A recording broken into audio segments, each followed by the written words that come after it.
भले ही आज की जनरेशन कच्चे अंडे और कच्चे चावल के उस दौर को ना जानती हो जब एक कच्चा अंडा और कच्चे चावल बड़ी से बड़ी चोरी को चुटकियों में सॉल्व कर दिया करते थे। अच्छा। तो पहले के टाइम पे जब लोगों के घरों में सीसीटीवी कैमरे नहीं हुआ करते थे और किसी के घर में चोरी हो जाती थी तो पीड़ित आदमी उन लोगों को इकट्ठा करता था जिन लोगों पे शक होता था। ठीक है। और कहता था देखो चोर हमारे ही बीच में है, मेरे घर से फला चीज चोरी हो गई है, जिसने भी चुराई है वो या तो रात को मेरे घर में फेंक जाए या जहां से उसने ली थी वहीं पे धीरे से रख जाए, नहीं तो कल को मैं कच्चे चावल पड़वाऊंगा और एक एक बंदे को कच्चे चावल खिलवाऊंगा। जो भी चोर होगा उसके मुंह से खून आ जाएगा या उसके पेट में बहुत तेज दर्द होगा।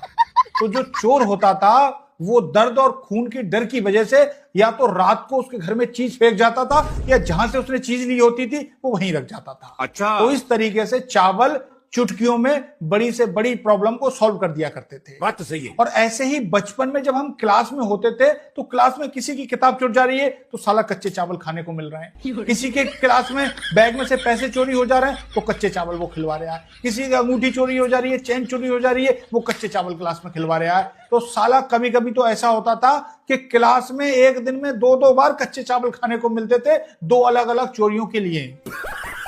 एक महीने में साला इतने पक्के चावल खाने को नहीं मिलते थे जितने कि साले कच्चे चावल खाने को मिलते थे। और कभी कभी तो ऐसा होता था कि कच्चे चावल खाते पे अगर फंदा लग जाता था तो इसकी भैंस की आग पूरा क्लास शक की नजर से देखता था, कहीं साला यही तो चोर नहीं है।